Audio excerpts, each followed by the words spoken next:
Hi everyone, welcome back to my channel and thank you so much for joining me this week. So this week I'm going to be talking about some maths practices that we should be stopping and that really inhibit our students' learning of mathematics. So if you're interested in hearing my thoughts about practices that we should actually stop doing in the classroom, then please keep on watching. So this is quite a controversial topic, I know, and I'm going to be talking about 4 different practices that I've seen around the world, universally adopted in maths classrooms that I think should stop.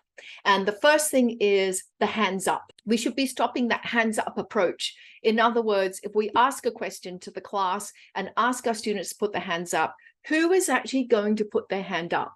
It's going to be either the very confident students or the extroverted students that are not afraid to speak out in class. And you'll find that you always have the same students putting their hands up. So I think that we should be stopping that hands up approach in the classroom and instead asking students to work in pairs or work in threes to discuss, and as a group, either feedback, to be on a vertical non-permanent service, actually discussing their solutions and ideas so that other groups can actually wander around and have a look at the solutions to the problem. It's not about asking a question, asking everybody to put their hand up and then there being one correct answer, because I just think that strategy doesn't work anymore. So the first practice that I think we should stop doing in the maths classroom is stop asking students to put their hands up to answer questions. Now, the second practice that I think we should stop in maths classrooms is having the structure of the classroom and the learning environment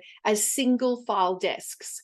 I see this in movies all the time. And every time the media portrays a maths classroom, it's students sitting in single rows in isolation by themselves, listening to a lecture and writing down notes. Now, the structure of the learning environment is critical to promote collaboration, deep thinking, and I think it also creates a safe learning environment. So students actually should be grouped together. It could be pairs, it could be threes, it could be fours if they're seated. If they're standing up, the recommendation is in groups of 3 to discuss problems. But if you're sitting down, the table should be together in groups of 3 or 4 or pairs even, and we shouldn't be encouraging students to work constantly in isolation. So the second practice that we should be stopping is asking students to sit by themselves in single rows. The third practice that we need to stop in mathematics classrooms is the lecture style method and transmission method of students learning mathematics.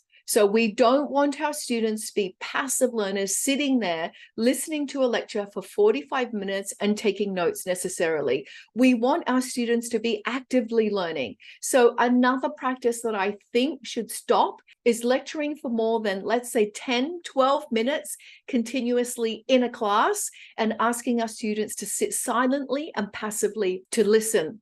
Instead, we want our students to be collaborating, to discussing problems, to be looking at different avenues to solve a problem, different lines of inquiry, different pathways, and we want them to be interacting with each other as well as interacting with you. So the third practice that I think we should stop is long lectures of 45 minutes and asking our students to passively learn and to stop adopting that sit and get approach when it comes to mathematics learning. And then the fourth thing that we should stop is, well, let me just give you a context of why I'm using this analogy. I was talking to my dear friend, Dr. James Tanton, who you all know, and we were talking about how the art of problem solving is like baking.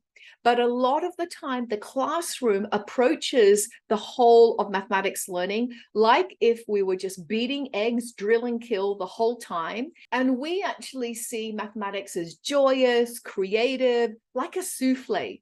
You know, there's a real art, right, to creating a souffle. But imagine if you asked your students just to constantly practice beating egg whites, and that's all they ever did. They never got to actually make the souffle.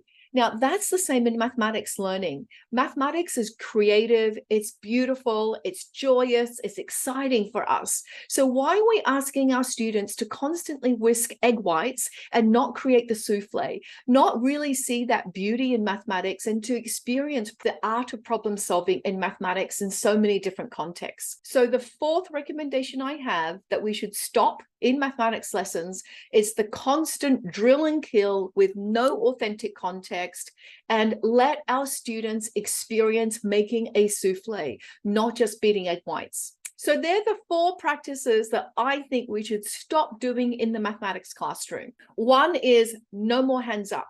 2, stop seating your students in single file and isolation.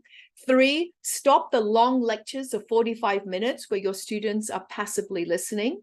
And 4, stop just getting your students to whisk egg whites. Let them experience of how to make a souffle so that they appreciate the joy, the beauty, and the creativity of mathematics. So thank you so much for joining me this week, and I really hope to see you next time. Bye.